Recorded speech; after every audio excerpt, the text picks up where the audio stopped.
الحمد للہ رب العالمین والصلاة والسلام علی سید الانبیاء والمرسلین وعلی آلہ واصحابہ اجمعین اما بعد۔ اللہ تعالی اپنی قدرت کا ایک کامل نمونہ پیدا کرتا ہے اور انسانی دنیا میں ایک بچہ وجود پذیر ہوتا ہے۔ اس بچے سے آپ بات کر لیں تو اس بچے کو کچھ سمجھ نہیں آتی، اس سے کوئی سوال پوچھیں تو جواب نہیں دے سکتا، اچھی اور بری بو کا احساس اس کے لیے کچھ نہیں ہے، اور اچھے سے اچھا منظر اور قریب سے قریب منظر، پہاڑ، باغات، پھول اور پھل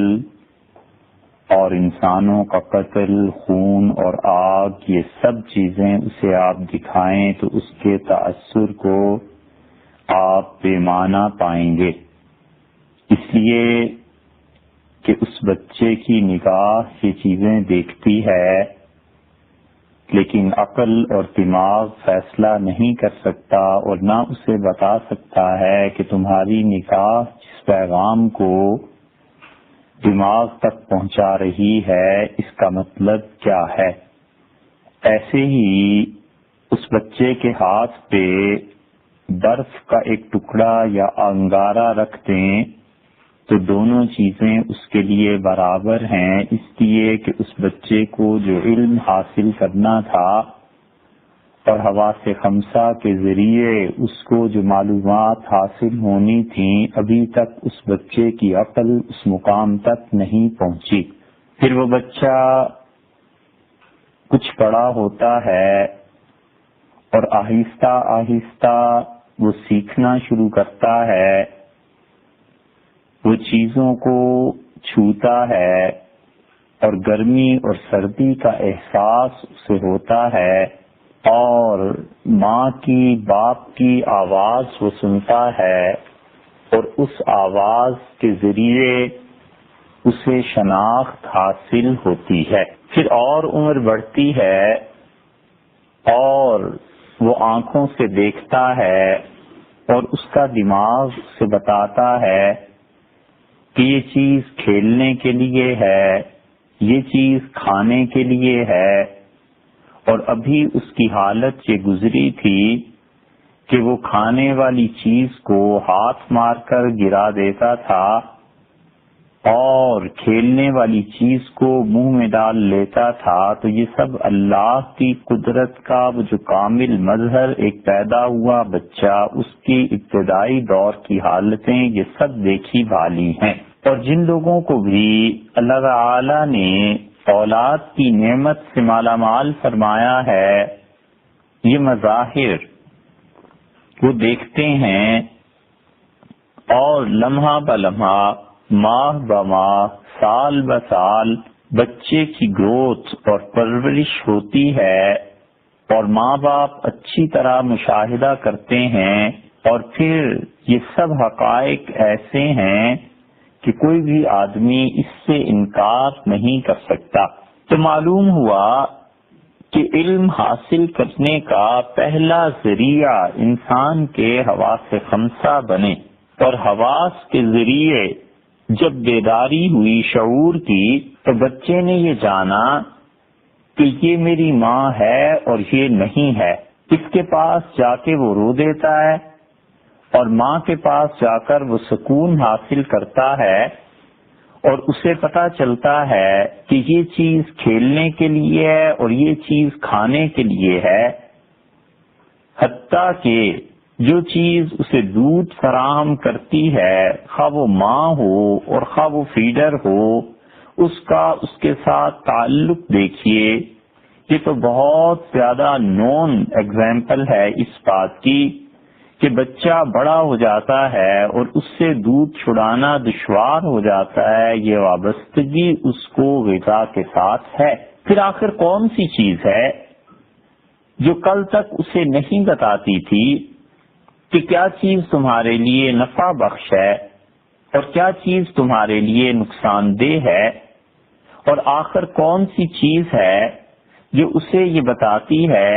کہ کیا چیز کھانی ہے اور کس چیز سے کھیلنا ہے، ظاہر ہے کہ صرف حواس خمسہ کافی نہیں تھے۔ اگر حواس کافی ہوتے تو ایک معذور بچے میں اور ایک عقل مند باشعور بچے میں کوئی فرق نہ ہوتا۔ برف کا ٹکڑا ہے، آپ ایک ایسے بچے کے ہاتھ پر رکھ دیں جس کے ہاتھوں میں جان نہیں ہے، تو اس بچے کے لیے انگارہ اور برف کا ٹکڑا دونوں برابر ہیں۔ اس کا ہاتھ جل جائے اور اس کا ہاتھ کاٹ دیا جائے تو بھی اس سے کچھ احساس اور شعور نہیں ہے، اور ایک ایسا ہاتھ جو بچے کا ہے اگرچہ لیکن زندہ ہے، وہ برف اور آگ دونوں کا فرق محسوس کرتا ہے۔ تو معلوم ہوا کہ صرف حواس خمسہ کافی نہیں، بلکہ اس کے پیچھے کوئی اور چیز بھی ہے جو اس بچے کو شعور دلاتی ہے کہ کیا چیز صحیح ہے، کیا چیز غلط ہے۔ ایک بچہ جس نے سنا نہیں کبھی بھی اور پیدائشی طور پر بہرا ہے، آپ اس سے 10 سوال کر لیں، جب وہ سنتا ہی نہیں ہے تو نتیجتاً اس کی زبان نہیں کھلے گی اور وہ بولے گا نہیں، کیونکہ اسے یہ چیز تجربے میں آئی ہی نہیں۔ اور دوسری طرف وہ بچہ جسے اللہ تعالی نے سماعت کی قوت سے نوازا ہے، یہ بچہ اس سے آپ بات کریں، سوال کریں، تو ان ماں باپ کی خوشی کو دیکھیے جن کا بچہ جب سنتا ہے اور پھر جواب دیتا ہے اور ماں کی طرف مڑ کے دیکھتا ہے، باپ کی طرف دیکھتا ہے، تو اس کا مطلب یہ ہوا کہ اس میں شعور ڈیویلپ کیا ہے، اور اس شعور کی وجہ سے، اس عقل کی وجہ سے اب اسے سمجھ آئی کہ یہ آواز کھلونے کی ہے، یہ آواز کسی زندہ چیز کی ہے، یہ آواز کیسی ہے، اور پھر آہستہ آہستہ اسے یہ بھی اندازہ ہونا شروع ہو جاتا ہے کہ ماں جو بلا رہی ہے تو وہ دودھ کے لیے اور باپ بلا رہا ہے سونے کے لیے۔ الغرض جتنے جتنے حواس انسان کے کھلتے چلے گئے اور اس کے بعد اس کا شعور بیدار ہوتا چلا گیا، تو محض حواس خمسہ علم کے لیے کافی نہیں تھے جب تک کہ اسے کے پس پشت عقل کار فرما نہ ہو۔ حواس کے ذریعے سونگا، حواس کے ذریعے زبان ہے بولا،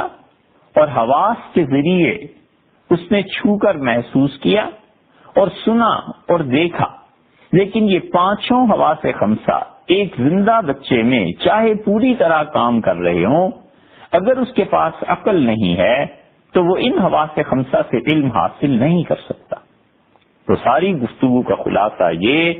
کہ پہلی سٹیج پہ اللہ تعالی نے انسان کے بچے کو اور جانوروں کے بچوں کو بھی یہ حواس تو دیے،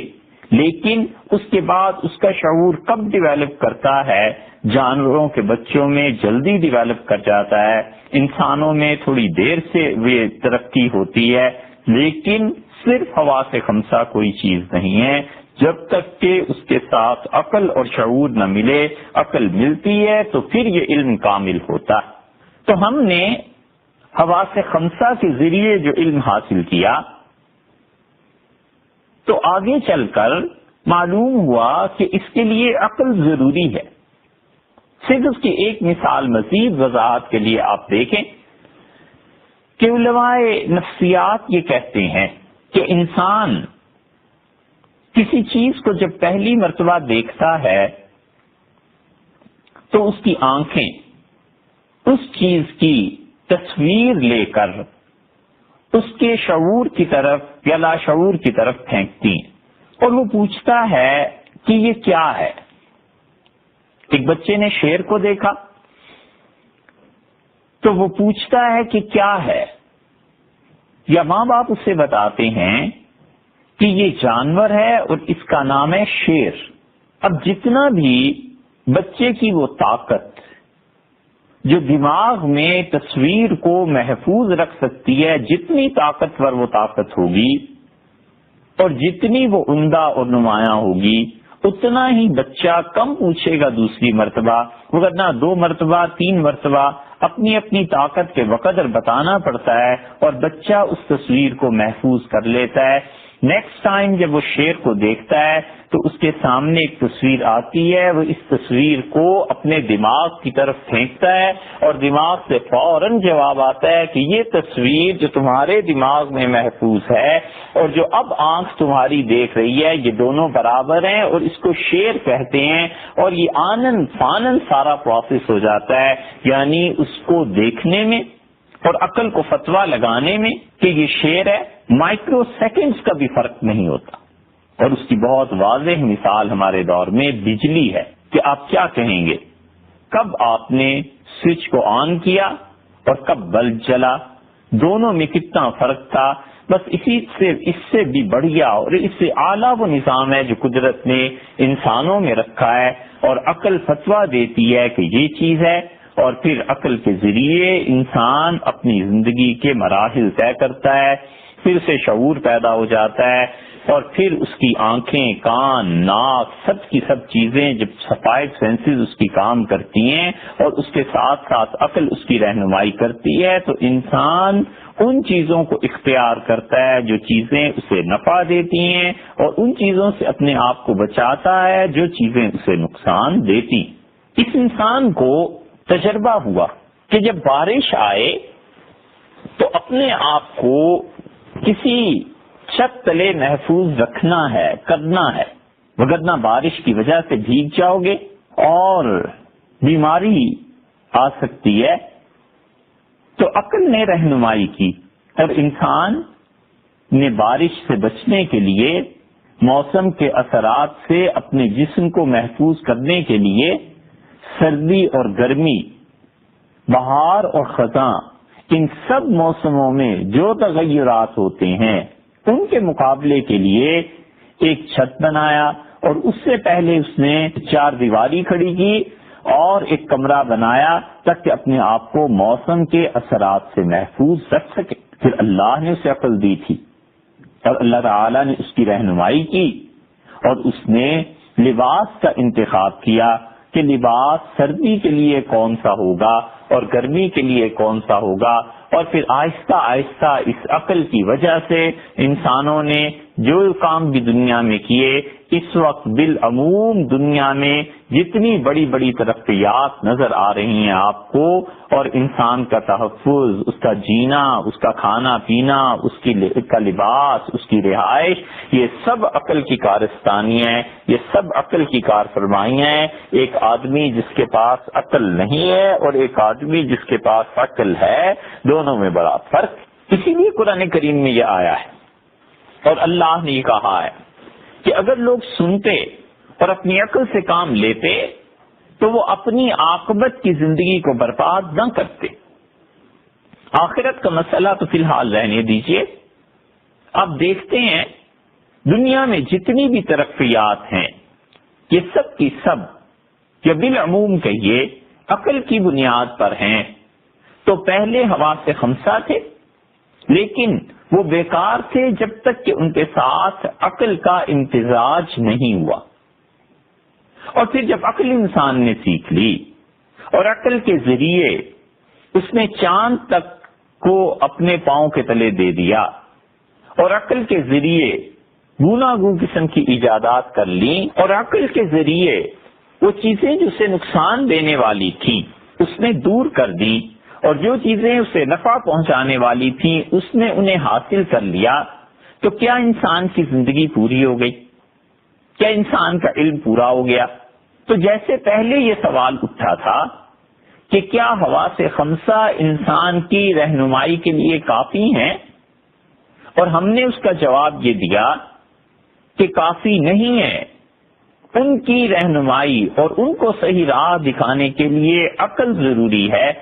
بالکل ٹھیک انسان گھوم پھر کے پھر اسی مقام پر پہنچ جاتا ہے، اور پھر سوال اٹھتا ہے کہ جب آپ نے کہا کہ حواس خمسہ کافی نہیں ہے، اس کے بعد عقل بھی ہونی چاہیے،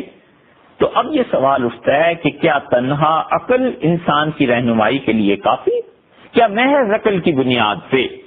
انسان جی سکتا ہے؟ کیا محض عقل کی بنیاد پر اس کائنات میں اچھے اخلاق پیدا کیے جا سکتے ہیں؟ کیا محض عقل کی بنیاد پر اس دنیا کے نظام کو چلایا جا سکتا ہے؟ اگر آپ اس کا جواب یہ دیں کہ حواس خمسہ کے بعد عقل انسان کے مرتبے کی تکمیل ہے اور اس کا علم اور اس کی رہنمائی کے لیے تنہا عقل کافی ہے، تو پھر اس کا مطلب یہ نکلنا چاہیے کہ کوئی بھی آدمی دو چیزوں کے جانوروں کے گوشت میں فرق نہ کرے۔ ایک انسان یہ کہتا ہے کہ گائے کا گوشت اچھا ہے، تو اس سے پوچھئے کہ ہاتھی کا گوشت اچھا کیوں نہیں؟ اگر ہاتھی کا کھانا انسانوں کے لیے درست ہوتا تو لوگ ہاتھی کا شکار کر کے اس کے گوشت کو مارکیٹ میں بھیجا کرتے۔ تو عقل یہ بتاتی ہے کہ بعض اوقات جو گوشت کی قلت ہو جاتی ہے یہ بالکل نہ ہوتی۔ ہم کیوں گائے کا گوشت کھائیں؟ چھوٹا جانور ہے، اس کی بجائے ہم ہاتھی کیوں نہ پالیں تاکہ گوشت کی قلت دنیا میں یہ دن نہ دیکھنا پڑے اور کم ہو جائے،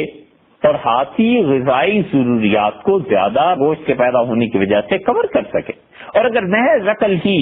انسان کی رہنمائی کے لیے کافی ہے تو پھر اس سے بڑھ کر یہ بھی سوچ لینا چاہیے کہ آخر کچھ اقوام جو اس دنیا میں سور کے گوشت کا استعمال کرتی ہیں، پگ کھاتی ہیں، اس کے بڑے بڑے فارمز ہیں اور بہت زیادہ وسیع پیمانے پر تجربات کر کے اس کے گوشت کے مضر اثرات کو بھی کسی حد تک قابو میں لانے کی انہوں نے کوششیں شروع کر رکھی ہیں، تو آخر اس کے اور گائے کے گوشت میں کیا فرق ہے؟ عقل آخر کیسے فرق کرے گی؟ اور کچھ اقوام ایسی ہیں کہ اس گوشت سے مجتنب ہیں، اس گوشت کو حرام جانتی ہیں اپنے مذہب کی اصطلاح میں، اور وہ کہتے ہیں کہ اسے نہیں کھانا چاہیے۔ محض عقل کی بنیاد پر آخر سور اور گائے کے گوشت میں اور گھوڑے اور ہاتھی کے گوشت میں اور بکری اور دمبے کے گوشت میں کیا فرق ہے؟ آپ یہ کہیں گے کہ ان کا تجزیہ کر لیا جائے اور تجزیہ کر کے دیکھ لیا جائے کہ کون سی پروٹین اور کون سی چیز اس میں انسانی جسم کے لیے مضر ہے، تو اس کے جواب میں یہ عرض ہے کہ اس کا بھی تو علاج کیا جا سکتا ہے۔ یہ بھی تو ہو سکتا ہے کہ جو پروٹینز ہیں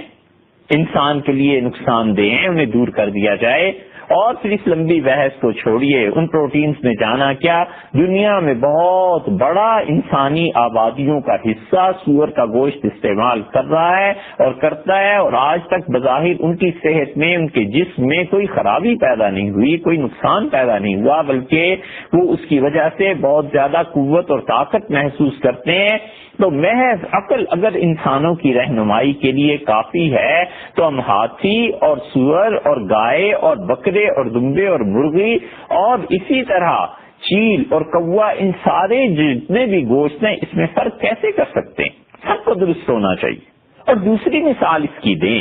کہ اگر یہ بات درست ہے کہ انسان کی عقل اس کی رہنمائی کے لیے کافی ہے اور ایک پرامن معاشرہ اور ایک اچھی سوسائٹی کی تعمیر کے لیے انسانی عقل کافی ہے، اور عقل جوں ترقی کرتی چلی جا رہی ہے، یہ انسانوں کے لیے بہت زیادہ ترقی کا باعث بنتی چلی جا رہی ہے، اگر آپ ان سب چیزوں کے قائل ہیں تو پھر ہم یہ کہتے ہیں کہ پھر محض عقل کی بنیاد پر سود میں اور نفع میں فرق کیا ہے؟ سود کیوں حرام ہے؟ نفع کیوں جائز ہے؟ دنیا میں دونوں چیزیں یکساں ہیں۔ عقل کہتی ہے کہ انٹرسٹ ایسی چیز ہے جس سے دنیا میں ترقی ہو رہی ہے، اور عقل بتاتی ہے کہ جن اقوام نے سود کی بنیاد پر بینکنگ کو شروع کیا،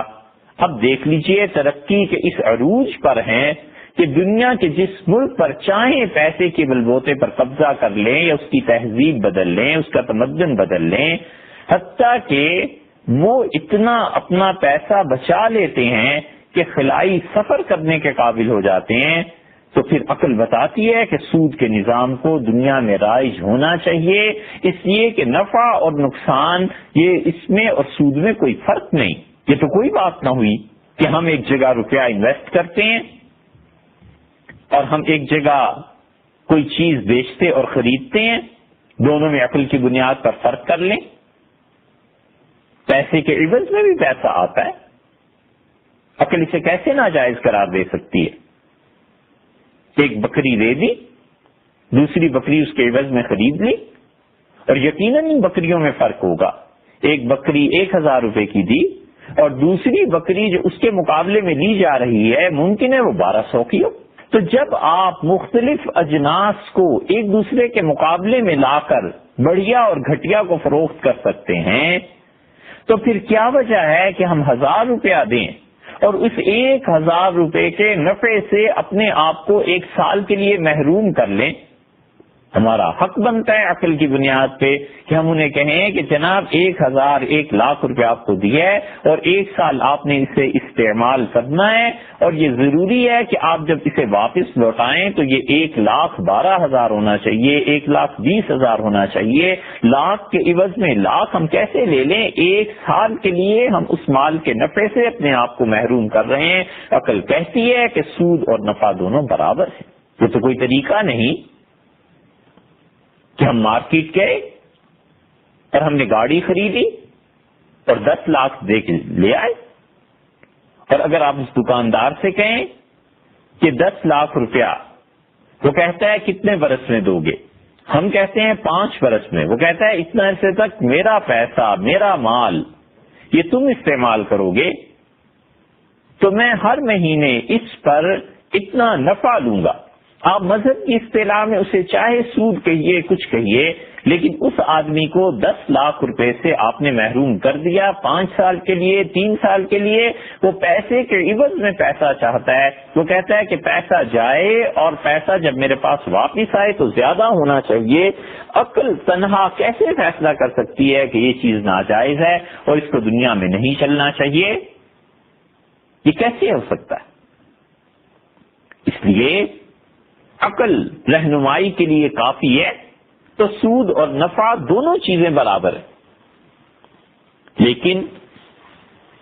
اسی کے ساتھ ساتھ ذرا سا سوال یہ بھی پیدا ہوتا ہے کہ کیا اس سودی نظام نے دنیا کو پچھلی 4 صدیوں میں امن دیا؟ کیا اس سودی نظام نے دنیا میں خون کو کم کیا؟ کیا اس سودی نظام کی وجہ سے دنیا میں غربت ختم ہو گئی؟ اور کیا اس سودی نظام کی وجہ سے طبقاتی کشمکش پہ دنیا نے قابو پا لیا؟ اگر آپ کہتے ہیں کہ درست ہے، ایسے ہی ہوا ہے، تو مشاہدہ آپ کے قول کی نفی کرتا ہے۔ مشاہدہ بتاتا ہے کہ غربت بڑھی ہے، مشاہدہ بتاتا ہے کہ اجتماعی زندگی میں تنگی پیدا ہوئی ہے، اور اگر آپ کہتے ہیں کہ سود کے نظام نے دنیا کے مسائل کو حل نہیں کیا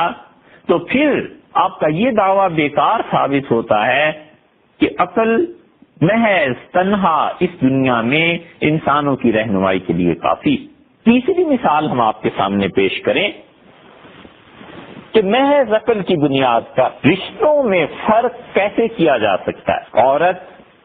ہر حیثیت سے عورت ہے اور مرد ہر حیثیت سے مرد ہے۔ یہ رشتے تو آپ نے بنائے ہیں کہ آپ کہتے ہیں یہ والدہ ہیں، یہ بہن ہیں، یہ بھتیجی ہیں، یہ بھانجی ہیں، یہ میرا بیٹا ہے اور یہ بھائی ہے اور یہ شوہر ہے۔ تو صرف مرد اور عورت ہونے کے ناطے سے آخر بیوی اور ماں میں کیا فرق ہے؟ اور صرف مرد اور عورت ہونے کے ناطے سے بھائی میں اور شوہر میں کیا فرق ہے؟ عقل کہتی ہے کہ جن لوگوں نے بھی رشتوں میں تقسیم کی ہے اور انہوں نے یہ بتایا کہ تم اپنے تعلقات اپنی کزن، پھوپھیزاد، چچازاد، ماموزاد ان بہنوں سے نہیں قائم کر سکتے، اس نے انسانیت کو نقصان پہنچایا ہے، انسانوں کو طبقات میں تقسیم کر دیا ہے اور انسانوں کو انہوں نے الگ الگ کر دیا ہے، وگرنہ عورت اور مرد ہونے کی حیثیت سے سب میں کوئی فرق نہیں۔ اور پھر عقل یہ بھی کہتی ہے، اور عقل کو کہنا چاہیے کہ میں تمہاری رہنمائی کرتی ہوں، اور مرد اور عورت ہونے کے اعتبار سے ماں میں، باپ میں، بہن بھائی میں آخر کیا فرق ہے؟ کیوں ان رشتوں کی تقسیم کی جائے؟ اور کیوں ہم یہ پابندیاں لگائیں کہ فلاں فلاں رشتے نہیں ہو سکتے اور فلاں فلاں ہو سکتے ہیں؟ اس بات کی تفصیل میں جانے کی بجائے ایک چوتھی مثال آپ کے سامنے رکھتے ہیں، اور وہ یہ کہ عقل اگر انسان کی رہنمائی کے لیے کافی ہے تو سوچنے کی بات یہ ہے کہ آپ دیکھیے کتنا ستم ہے اس کائنات میں، کیا ظلم مچا ہوا ہے، اور ایسا ظلم ہے کہ ہم مجبور ہیں اس ظلم کے خلاف کچھ کر بھی نہیں سکتے۔ بھئی ایک بچہ ہے، اس نے لکھا، پڑھا، تعلیم حاصل کی،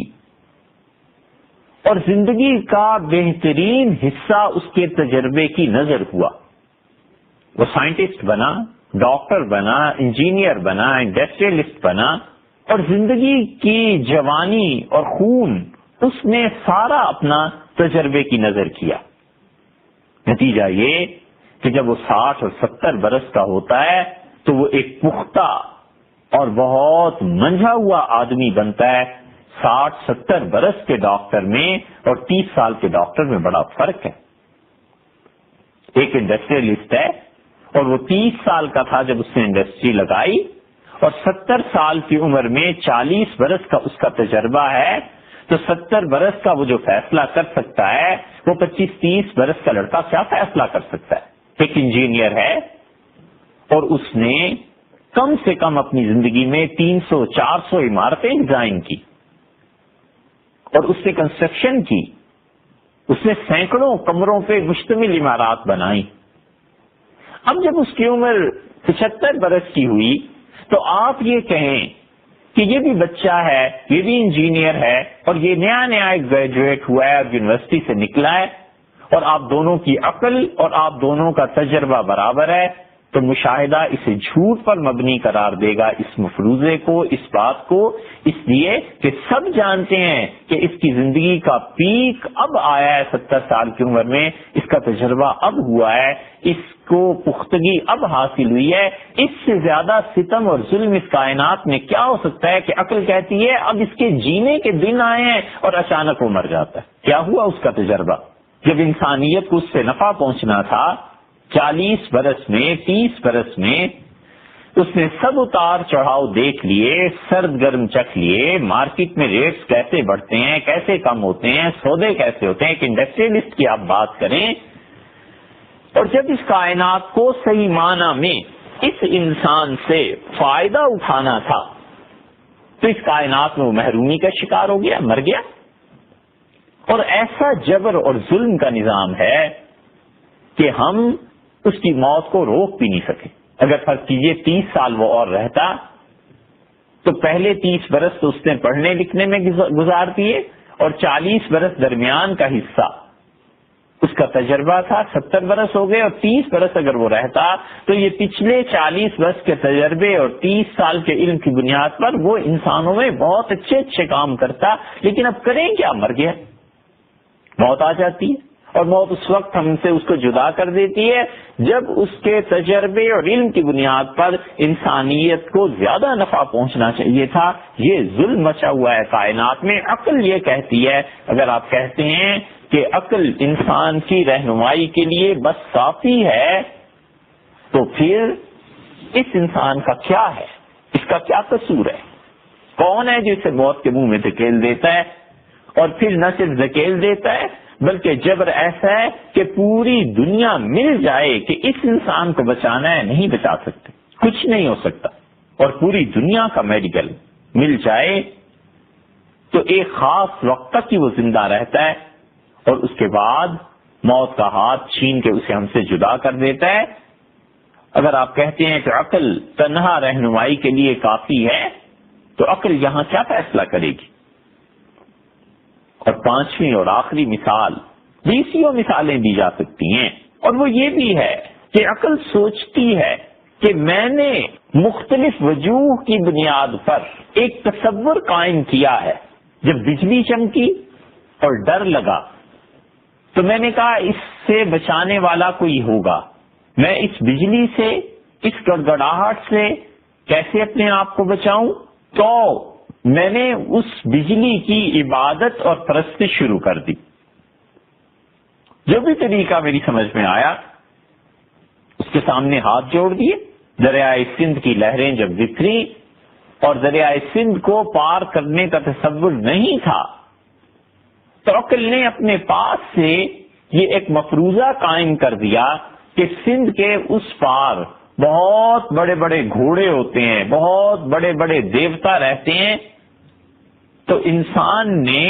ان دیوتاؤں کی پرستی شروع کر دی. الغرض ہر وہ چیز جس سے انسان ڈرا اس نے اس کی عبادت شروع کر دی. تو معلوم ہوا کہ انسان نے خدا کو پیدا کیا, خدا کوئی چیز نہیں ہے.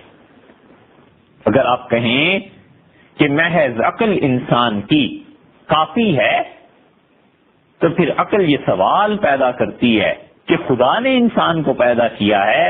یا انسان نے خدا کو پیدا کیا ہے. تو فلاسفہ یہی لکھتے ہیں, بہت بڑی بڑی مباحث ہیں, اور خاص طور سے ویسٹرن فلاسفرز کو آپ پڑھیں جو پچھلی چند ایک صدیوں سے دنیا کے اعلیٰ لٹریچر میں چھائے ہوئے ہیں, تو ان میں 20 ایسے ہیں جو اس بات کے قائل ہیں کہ وہ کہتے ہیں انسانوں نے خود خدا کو پیدا کیا ہے, خدا کا کیا تعلق ہے انسان کی تخلیق. کانٹ نے جس بنیاد پر خدا کا انکار کیا ہے وہ کہتا ہے کوئی لاجک نہیں ہے, کوئی چیز نہیں ہے, کوئی ایسا ثبوت اس کائنات میں نہیں ہے کہ ہم خدا کو مانیں. وہ ایک تصور ہے جسے انسان نے خود گھڑ لیا ہے. اور کئی ایک اس بات کے قائل ہوئے جو پہلے عرض کی جا چکی کہ جن چیزوں سے انسان کو ڈر لگتا تھا انسان نے ان چیزوں کی پرستی شروع کر دی تاکہ ان چیزوں کے مضر اثرات سے اور ان چیزوں کے نقصانات سے محفوظ اپنے آپ کو رکھ سکے. تو یہ ساری مثالیں آپ کے سامنے ہیں. آپ خود سوچ لیجئے کہ انسان کی عقل کیا رہنمائی کرتی ہے. عقل بتاتی ہے کہ محض عقل مجرد اور تنہا عقل بتاتی ہے کہ انسانوں نے خدا کے تصور کو کریٹ کیا ہے, انسانوں نے خدا کا تصور دیا ہے, وگرنہ خدا کچھ نہیں ہے. خدا نے انسان کو پیدا نہیں کیا, انسانوں نے خدا کو پیدا کیا. اور عقل کہتی ہے کہ عروج پر جب انسان کی صلاحیتیں, تجربہ, زندگی کی پختگی پہنچتی ہے اور وہ اچانک جو ہم سے جدا ہو جاتا ہے تو یہ بڑا ظلم ہے. اور اس ظلم کرنے والا کون ہے؟ بس کائنات کا ایک اصول ہے, اور فزیکل چینجز آتی رہتی ہیں, ہر ایک کو اس سے گزرنا ہے اور مر کے پھر مٹی میں مل جانا ہے, اور پھر اس مٹی سے پودے پیدا ہو جائیں گے, اور پھر پودے وہ جانور کھانا شروع کر دیں گے, پھر گوشت بن جائے گا, ہوتے ہوتے پھر انسانوں میں منتقل ہو جائیں گے. اور یہ سائیکل ہے جو شروع سے چل رہا ہے اور آخر تک چلتا رہے گا, اس کا کوئی حل نہیں. اور محض عقل کہتی ہے کہ کوئی رشتوں میں فرق نہیں ہونا چاہیے. اور اس سے بھی زیادہ بڑھ کے عقل نے یہ بھی انسانوں کو سکھایا ہے اور انسانوں کو کہا کہ پراپرٹی اور جتنے بھی اسباب اور وسائل اور ذرائع ہیں انسانوں کی ترقی کے, اور عورت, یہ سب چیزیں اسٹیٹ کی ملکیت ہیں اور ان کو ایکویلٹی کی بنیاد پر تقسیم ہونا چاہیے. اس میں رشتوں کا قائم کرنا یہ انسانوں کے ساتھ ظلم ہے. اور عقل سکھاتی ہے کہ سود اور نفع میں کوئی فرق نہیں ہے, سود میں جیسا پیسہ آتا ہے ویسا نفع میں بھی پیسہ آتا ہے. تو آخر کیا بچا ہے کہ ہم رزق پہ اپنے پیسے کو لگا دیں, وہ پیسہ جو انسانوں کی زندگی کی بقا کا سبب ہے, آخر اس کے منافع سے محرومی, یہ کون سی عقل ہے جو یہ سکھائے. اور عقل تنہا یہ بتاتی ہے کہ ہاتھی, گائے اور سور کے گوشت میں کوئی فرق نہیں ہے, انسان سب چیزوں کو استعمال کر سکتا ہے اور انسان ان چیزوں کو کھا سکتا ہے. تو ہم پہلے یہ کہتے تھے کہ حواس خمسہ کچھ نہیں جب تک کہ عقل ساتھ نہ ہو, اور اب آپ فیصلہ کر لیجئے کہ کیا تنہا عقل انسانوں کی رہنمائی کے لیے کافی ہے. اگر آپ یہ کہیں کہ انسانوں کے لیے عقل تنہا اس کی رہنمائی کے لیے کافی ہے تو پھر یہ ساری چیزیں ماننی چاہیے. اور امر واقعہ یہ ہے, حقیقت یہ ہے کہ یہ وہ مقام ہے جہاں پر پہنچ کے انسان کو ٹھوکر لگی. اور انسان کی عقل کے پاس کوئی راستہ نہیں تھا. انسان کی عقل سود اور نفع میں فرق نہیں ظاہر کر سکتی تھی، اور انسان کی عقل رشتوں کی تمیز قائم نہیں کر سکتی تھی، اور انسان کی عقل گوشت کے ذریعے انسانی شخصیت پر جو اثرات مرتب ہوتے ہیں ان اثرات کو واضح نہیں کر سکتی تھی. تو انسانی عقل جب ناکافی ہو گئی تو پھر اس کے بعد انسان کو پیدا کرنے والے نے اس انسان کی رہنمائی کے لیے ایک اور چیز بھیجی. یہ ہمارا دعویٰ ہے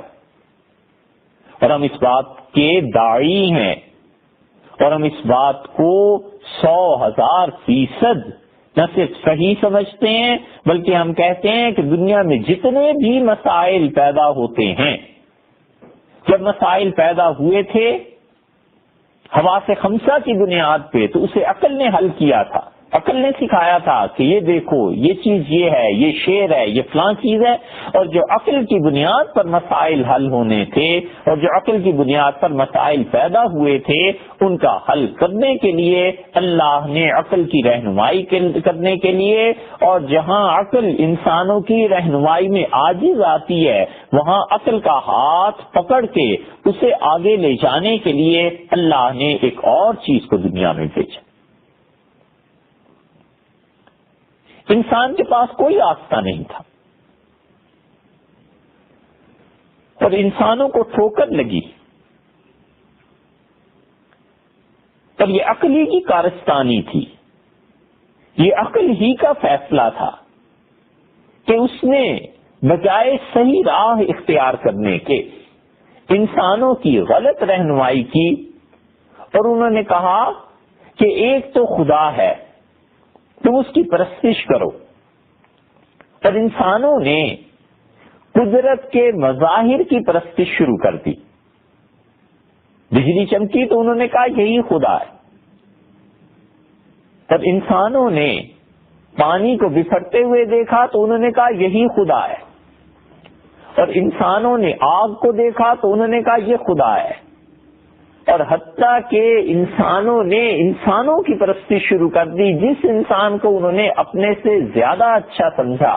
اور جس انسان کی عقل اور تجربہ اپنے سے زیادہ مانا، انسانوں نے ان کی پرستش شروع کر دی. اور اسی کا وہ نام ہے جس کو کہتے ہیں کہ انسانوں نے خدا کے اوتار بنا لیے. اور انسانوں نے یہ کہا کہ اس میں بھگوان کی آتما بول رہی ہے. انسانوں نے یہ کہا کہ اس میں خدا آ گیا ہے. انسانوں نے یہ کہا کہ یہ اوتار ہیں. سارا ہندو مت اور اس کی جتنی بھی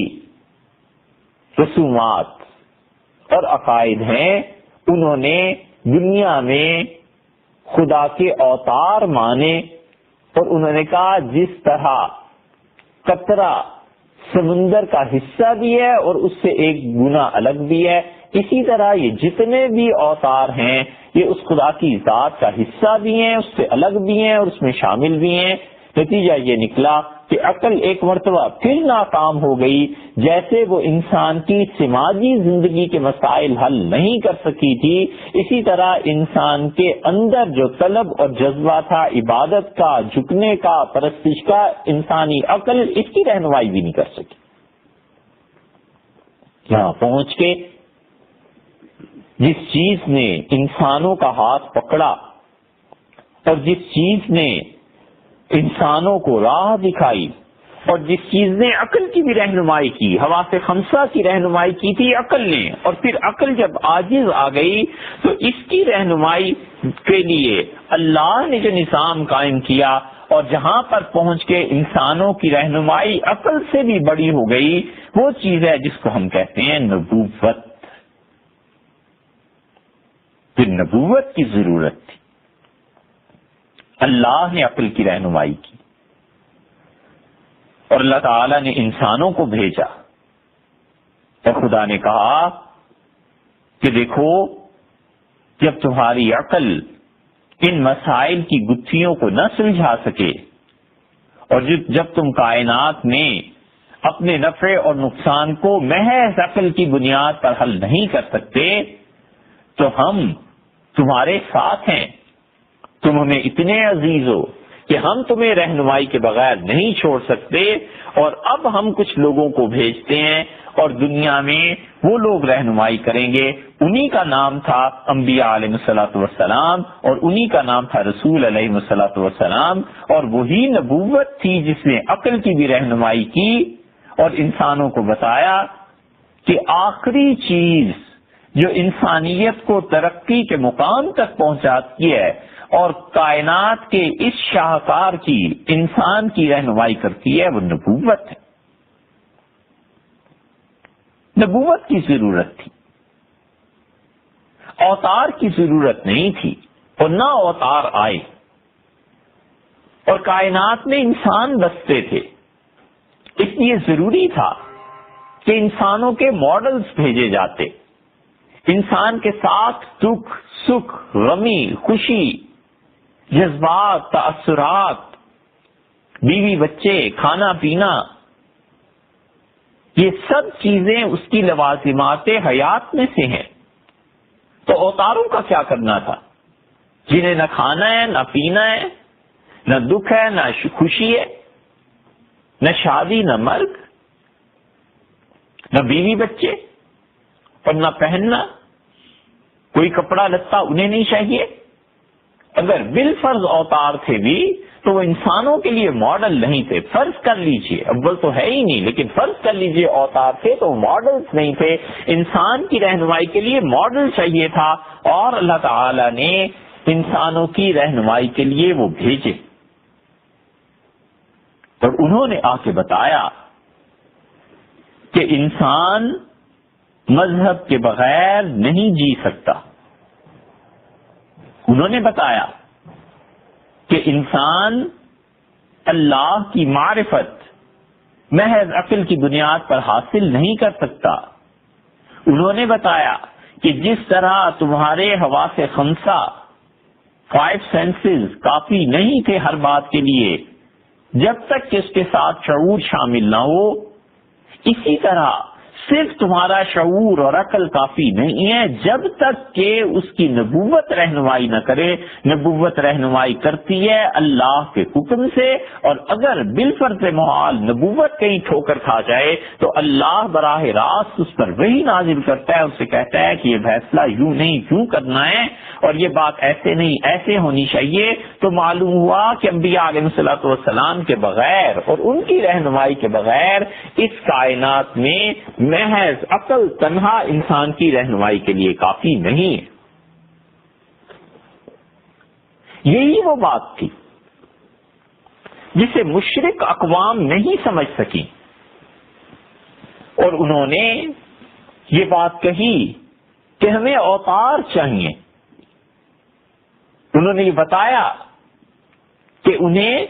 نبوت کی بجائے اوتار پر زیادہ اعتقاد ہے، اور جب انہوں نے انبیاء علیہ الصلوۃ والسلام کو دیکھا کہ وہ کھانا کھاتے ہیں، اور انہوں نے دیکھا کہ یہ لوگ بیوی بچوں والے ہیں اور یہ بازاروں میں چلتے پھرتے ہیں، تو انہوں نے کہا یہ کیسے ممکن ہے کہ انسانیت بشریت اور نبوت اور رسالت جمع ہو جائیں، انسان کو خدا ماننے کے لیے تیار مگر انسان کو نبی ماننے کے لیے نہیں تیار۔ وقالوا ما لهذا الرسول، اور کہنے لگے یہ کیسا رسول ہے، what sort of messenger is this، یاکل الطعام، who eats food ویمشی فی الاسواق and walks in the markets، کھانا کھاتا ہے بازاروں میں گھومتا ہے۔ لولا انزل الیہ ملک، کیوں نہیں اس کی طرف کوئی فرشتہ بھیج دیا گیا؟ Why is it that an angel has not been sent down to him؟ تو فرشتہ کیا کرتا؟ فیکون معہ نذیرا، تو فرشتہ اس کے ساتھ رہتا، جو لوگ نافرمانی کرتے اس کی ان کو ڈراتا۔ کیوں نہیں بھیج دیا گیا؟ Who would have been a warner along with him؟ او یلقا الیہ کنز، اگر یہ اتنا ہی خدا کا چہیتا ہے تو اسے کیوں نہیں خزانہ دے دیا گیا؟ or a trier should have been thrown down to him. اگر یہ اتنا ہی اچھا ہے او تکون لہ جنت یاکل منہا، اس کے پاس ایک باغ ہوتا جس سے یہ کھاتا، اور he should have a garden to eat from it. وقال الظالمون،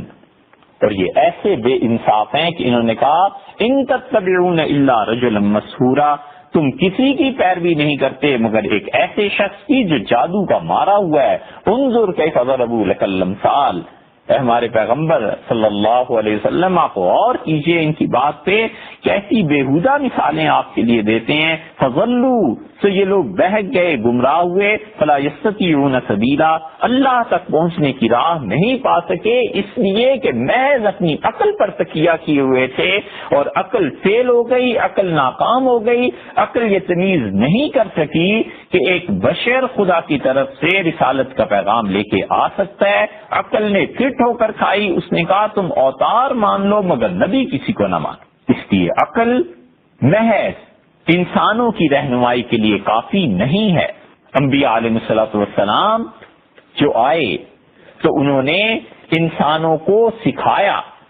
انہوں نے بتایا کہ کیا کیا فرق ہیں. اگر عقل کافی ہوتی تنہا انسانوں کی رہنمائی کے لیے تو وہ قضیے پیش ہی نہ آتے جن کا تذکرہ ابھی ہم کرتے ہیں. اللہ تعالی نے بر صغیر ہندوستان پر جو بہت بڑے بڑے انعامات کیے، اللہ کی ایک خاص نعمت ہوئی. اور جب دوسرا 1000 سال اس امت کا شروع ہوا تو اللہ نے اس کے آغاز میں ایک ایسے شخص کو دین کی تجدید کے لیے بھیجا جس کی دینی اور مذہبی حیثیت کو آپ ایک طرف بھی رکھ دیں تو بھی اس انسان کی عقل، اس کا علم اور اس کی فطرت کی سلامتی، اس نے اس امت کی رہنمائی کی. اور خدا کا وہ انمول انعام جس کے ذریعے آئندہ 1000 برس تک پھر خدا نے لوگوں کو ایک روشن چراغ کی حیثیت سے اسے بھیجا، وہ تھے شیخ احمد سرہندی، حضرت مجدد الفسانی سرہندی رحمت اللہ علیہ. کتنا خوبصورت موازنہ کیا ہے انہوں نے عقل کا اور نبوت کا. اپنے مکتوبات میں لکھتے ہیں، پہلی جلد میں 259 نمبر مکتوب ہے ان کا، اور تحریر فرماتے ہیں شکر نعمت ارسال رسل علیہم الصلوات والتسلیمات بقدام زبان بجا ابرتشوت. اللہ تعالی نے انسانوں کی رہنمائی کے لیے رسول علیہ الصلوۃ والسلام جو بھیجے ہیں دنیا میں، کس زبان سے ہم خدا کا شکر ادا کریں. وبقدام دل اعتقاد منعم آن نمودہ عائد، اور وہ دل کون سا دل ہو کہ اللہ تعالی نے جو انعام کیا ہے، منعم ہے، اس کا شکر ادا کیا جائے. وجوارح کو، اور کون سے آخر جسم کے اعضاء ہیں کہ باعمال حسنہ مکافات نعمت عظمی نمائد، جن کے ذریعے ہم خدا کی کیا عبادت اور شکر ادا کریں کہ کس طرح اس احسان کا اعتراف ہو سکے کہ خدا نے کتنا احسان کیا کہ انسانوں کے لیے انبیاء علیہ الصلوۃ والسلام کو بھیجا. اگر وجود شریف ان بزرگواران نمی بود، اگر ان انبیاء علیہ السلام کا وجود نہ ہوتا، ما قاصر فہمان را باوجود صانع تعالی، تو ہم جیسے کم عقل لوگ اللہ تعالی کے وجود کے لیے کیا کر سکتے تھے. وہ وحدت او جل سلطانہ کہ دلالت منود، اور کیسے پتہ چل سکتا تھا کہ اللہ ایک ہے. خدا کی توحید یہ انبیاء علیہ الصلوۃ والسلام نے سکھائی، خدا کا وجود یہ انہوں نے بتایا. اگر وہ نہ ہوتے تو ہم اپنی عقل کی بنیاد پر جو کہ ناقص ہے رہنمائی کے لیے کیسے ان چیزوں تک پہنچ سکتے تھے. قدمائے فلاسفہ یونان کے جو قدیم فلسفی تھے، باوجود زیرکی ہائے، باوجود اپنی پوری عقل کے، باوجود سانے جل شانو محتد نہ گشتن، ان یونان کے فلاسفہ کو جو بال کی کھال اتار لیتے تھے اور اتنے عقل مند تھے، اس کے باوجود محض عقل انہیں اتنی رہنمائی فراہم نہ کر سکی کہ وہ اللہ کا اقرار کرتے۔ وجود کائنات را بدہر منتصب ساختن، انہوں نے یہی کہا کہ یہ دنیا جو بنی ہے زمانہ ہے، بس زمانہ اور ٹائم ہے جس نے ان سب چیزوں کو کریٹ کیا ہے، اور ٹائم کے ساتھ ساتھ یہ چیزیں فنا ہوتی ہیں پھر واپس آ جاتی ہیں۔ ان کی عقل نے انہیں بس یہی سکھایا۔ وہ اللہ کی قدرت جس نے اس کائنات کو پیدا کیا، اس صفت قدرت کو نہیں پہچان سکے۔ وچون روز بروز انوار دعوت انبیاء علیہ الصلوات و تسلیمات ساطع گشت، انبیاء علیہ الصلوات والسلام کی دعوت خدا کی ذات اور صفات کی طرف ان کی معرفت، جتنی جتنی یہ تعلیم عام ہوئی، متأخران فلاسفہ و برکت آن انوار رد مذہب قدمائے خود نمود، تو جو نئے فلسفی آئے، انبیاء علیہ الصلوۃ والسلام کی روشنی ان کی تعلیمات کی جب ان پر پڑی تو انہوں نے ان قدیم فلاسفہ کا خود ہی رد شروع کر دیا۔ غور فرمائیے کہ جو نئے فلسفی آئے انہوں نے قدیم فلاسفہ کا رد کیا کہ یہ کائنات زمانے کا نتیجہ نہیں بلکہ کسی نے اسے اپنی قدرت سے پیدا کیا ہے۔ تو یہ جو رد نئے فلاسفہ نے پرانے کا کیا، حضرت یہ بتاتے ہیں کہ وہ بھی اسی وقت ممکن ہوا جب انبیاء علیہ الصلوۃ والسلام کی تعلیمات کی روشنی پھیلی، تو اس روشنی میں پچھلے اندھوں کو پہلے اندھوں کے اندھے پن کی خبر ہوئی۔ ان انوار رد مذہب قدمائے خود نمود بوجود صانع جل شانہ قائل گشتن، اسی لیے جو بات کے فلاسفہ تھے وہ اللہ کے وجود کے قائل ہوئے، وہ اس بات کے قائل ہوئے کہ اس کائنات کو کسی نے پیدا کیا ہے، وہ اس بات کے قائل ہوئے کہ اللہ کی ہستی ہے۔ پچھلوں نے انکار کیا اس لیے کہ انہوں نے عقل کو رہنمائی کے لیے کافی سمجھ لیا تھا، بعد والوں نے پچھلوں کو گمراہ ٹھہرا کر اقرار کیا اللہ کے ہونے کا، تو یہ نہیں ہے کہ عقل نے ان کی رہنمائی کی ہو۔ حضرت بتاتے ہیں کہ یہاں بھی انبیاء علیہ الصلوۃ والسلام کی تعلیم کی وجہ سے انہوں نے اثبات کیا ہے، وگرنہ محض تنہا عقل اس کے لیے کافی نہیں تھی۔ وہ اثبات وحدت او تعالی نمودت، اور انہوں نے پھر اللہ کو ایک بھی مانا، اس کی توحید کے قائل ہوئے۔ پس اقول ما، سو سمجھنے کی بات یہ ہے میرے دوست کہ ہم لوگوں کی عقلیں بے تائید انوار نبوت از انکار معزول است۔ اگر انبیاء علیہ الصلوۃ والسلام کی تعلیمات کا نور عقل کی رہنمائی نہ کرتا تو ہم کبھی بھی خدا کی ذات اور کی صفات کا علم حاصل نہیں کر سکتے تھے، ہم معرفت سے معزول ہو گئے تھے، ہمیں کچھ پتہ نہ چلتا، ہماری عقلیں کبھی رہنمائی نہیں کر سکتی تھی اللہ کی طرف اور اس کی صفات کی طرف۔ وہ افہام ما، اور ہم لوگوں کے فہم، دماغ، سوچنا، شعور بے توسط وجود انبیاء علیہ الصلوات والتحیات، انبیاء علیہ الصلوات والسلام کے وجود کے بغیر عظیم معاملہ دور، اس راہ سے بہت دور پڑے ہوئے ہوتے، کچھ پتہ نہ چلتا اللہ ایک ہے یا دو ہیں، اور کچھ پتہ نہ چلتا کہ خدا کی کوئی صفات ہیں یا نہیں ہے۔ خدا کی توحید، اس کی ذات، اس کا وجود، اس کی صفات، یہ سب کا سب انبیاء علیہ الصلوۃ والسلام کی تعلیمات کا صدقہ اور ان کی تعلیمات کا نتیجہ ہے، وگرنہ عظیم معاملہ دور، ہم اس راہ سے بہت دور ہوتے۔ فیا لیت شعری، کاش کہ مجھے پتا چلتا، ماذا اراد اصحابنا الماتریدیہ، یہ ہمارے ماتریدی علم کلام کے ائمہ آخر انہوں نے کیسے فیصلہ کر لیا۔ حالانکہ حضرت مجدد رحمت اللہ علیہ خود ماتریدی تھے اور حنفی تقریباً سب کے سب ماتریدی تھے، لیکن یہاں پہنچ کر حضرت مجدد رحمت اللہ علیہ نے جب عقل اور نبوت کا موازنہ کیا ہے تو انہوں نے ماتریدیہ کے اس مسئلے میں علم کلام کے ائمہ سے اختلاف کا اظہار فرمایا ہے، اور تحریر فرماتے ہیں ماذا اراد اصحابنا الماتریدیہ من استقلال العقل فی بعض الامور، مجھے سمجھ نہیں آتی کہ ماتریدی ائمہ، ماترید سمرقند کا ایک محلہ تھا،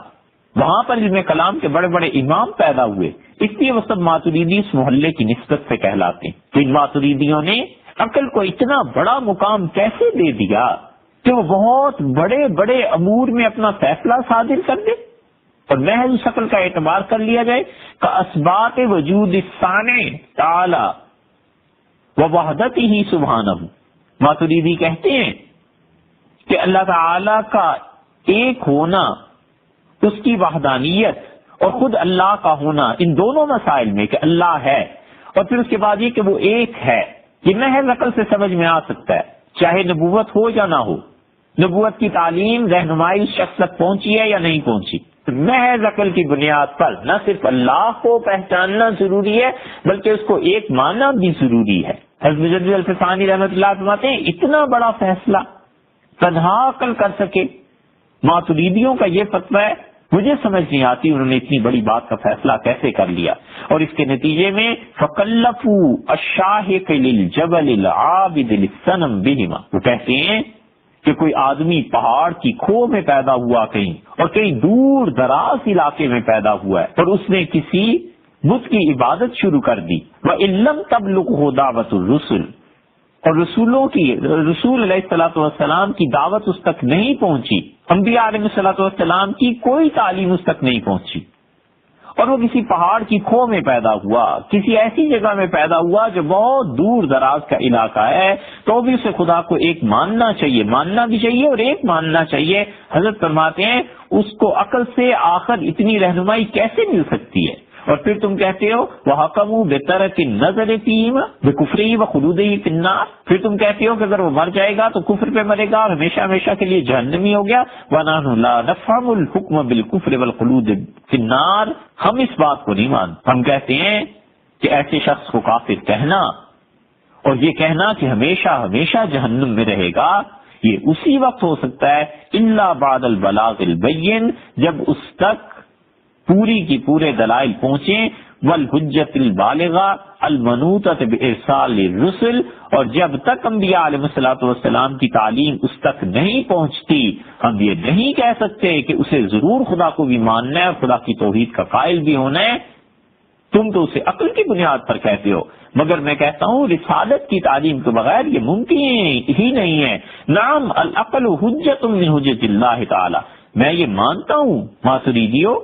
کہ عقل واقعی اللہ کے بہت بڑے انعامات اور دلائل میں سے ایک دلیل ہے، وَلَكِنَّهُ لَيْسَ حُجَّةً بَالِغَةً فِي الْحُجِّيَّةِ لِيَتَرَتَّبَ عَلَيْهِ أَشَدُّ الْعَذَابِ، لیکن عقل کا مقام اتنا بڑا نہیں ہو جاتا کہ وہ خدا کے معاملے میں دلیل بن سکے اور پھر اس کے نتیجے میں آپ ایک آدمی کو ہمیشہ ہمیشہ جہنمی ہونے کا فتویٰ صادر کر دیں۔ عقل کی مجال کہاں سے ہے؟ اس لیے میں کہتا ہوں کہ ممکن نہیں، یہ نہیں ہو سکتا۔ کیسے ممکن ہے